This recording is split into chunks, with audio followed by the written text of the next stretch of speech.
Let's roll it. Good morning, y'all. This is Copa Bowman from Mile 16. I'm from Eugene, Oregon. And I just had a question for you. Do you think Justin Herbert's going to make Offensive Rookie of the Year this year? Well, for me personally, when I think about the Offensive Rookie of the Year, it comes down to two people more so than anybody else. You got Justin Herbert, but I can't rule out Joe Burrow.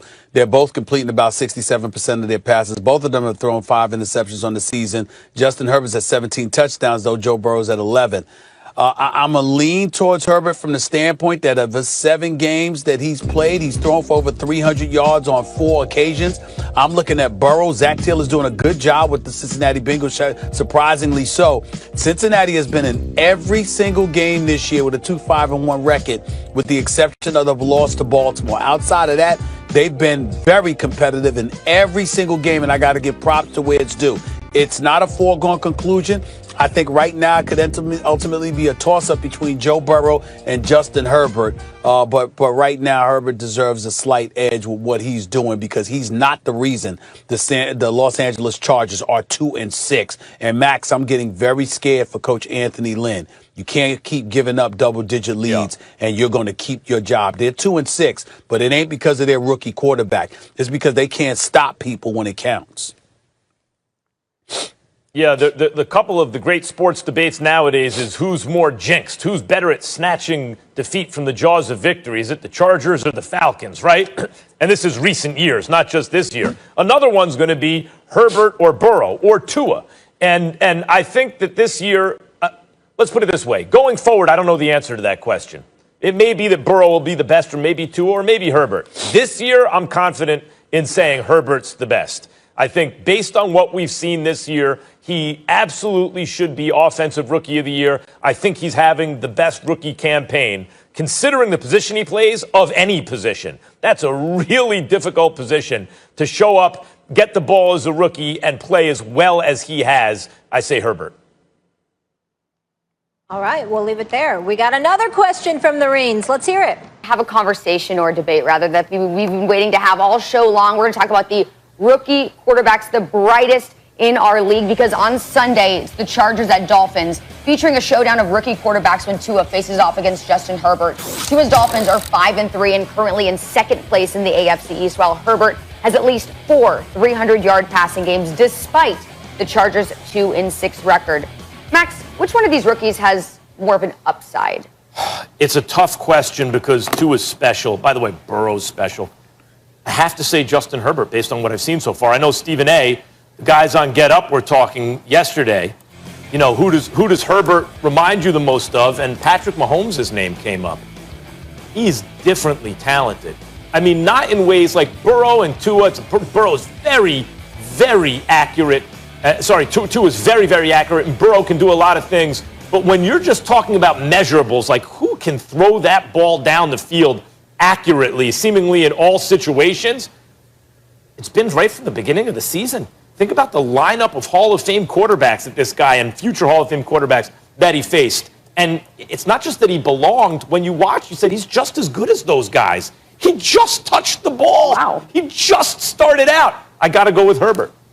Well, I don't blame you for going to with Herbert because we've seen some spectacular things from him. I mean, I'm thinking about Dan Marino, the way I've watched him fling the football on several occasions this season thus far. But Tua's just getting started. And, you know, to have his first game against the Rams, Aaron Donald, Leonard Floyd, Brockers, and those boys, and to get body slammed to the turf and still end up being competitive, I give credit where credit is due, although he was pretty much a spectator in the first game because Jared Goff was busy turning the ball over.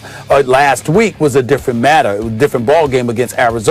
He threw for over 250 yards. He completed over 71% of his passes. The accuracy is definitely there. It's going to be real interesting to see, you know, what he does in a game like this. I'm interested in seeing Herbert against Miami's defense because they're the 4th-ranked defense in the National Football League. So let's see what they do because Brian Flores, who comes from the defensive side of the ball, is doing an exceptional job head coaching this team. There's no question about it. We're going to see what Tua does against the Chargers. And I'm telling you right now, I'm going to reiterate what I've said on several occasions this week, Max. I'm getting very, very worried about Anthony Lynn. You know how big I am on these black coaches getting opportunities because it don't come around every day. But you cannot lose double-digit lead after double-digit lead with a rookie quarterback who's playing that way. If you were losing because your rookie looked like a rookie and he wasn't effective quarterbacking your team, that's very, very forgivable because there's an upside. Herbert is balling. And because he's balling, you're looking at them and you're saying, why the hell are you losing football games? It has to stop. You know something, I think Stephen he A? knows it. I think the team knows it. We're going to see what Tua is able to do. I'm sorry, what Herbert is able to do against this Miami defense. That's what I'm looking for. Tua, I want him to get a couple of more games under his belt before I really, really judge him, Max.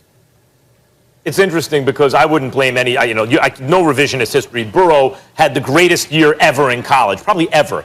Capped by the greatest championship game ever, right? Move over Vince Young, that was even more impressive to me. So I get that he goes first. And two, I get that he goes next because he's been special. We saw it at an elite level for a while in college.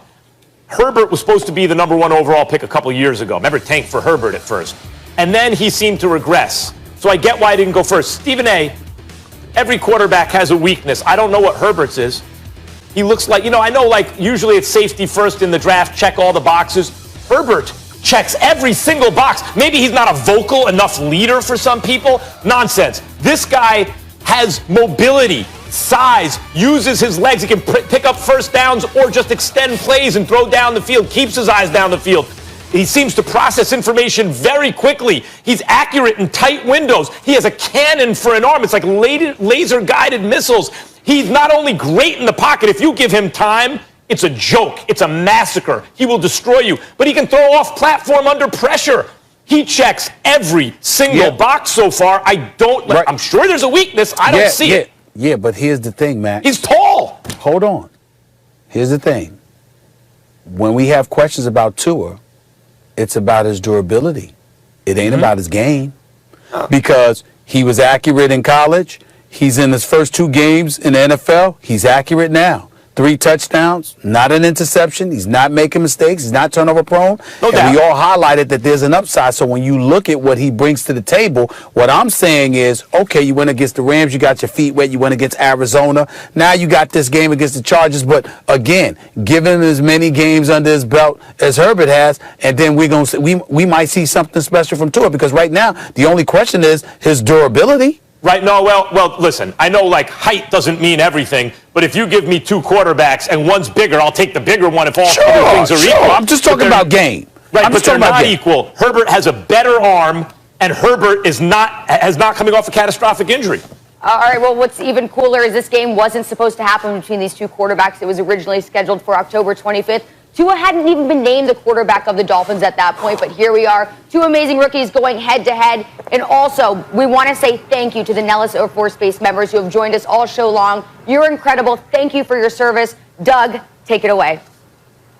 Charlie, thank you very much. As you know, this job opens doors like you never expect. Be on the field for Super Bowls, World Series, and meet great athletes. But today is a day I'll always remember the rest of my career, really second to none. In large part is because the military runs through my family. My father was in the Air Force, and I believe we have a couple photos there on the left. And then my grandfather on my mother's side was a dentist in World War I for the U.S.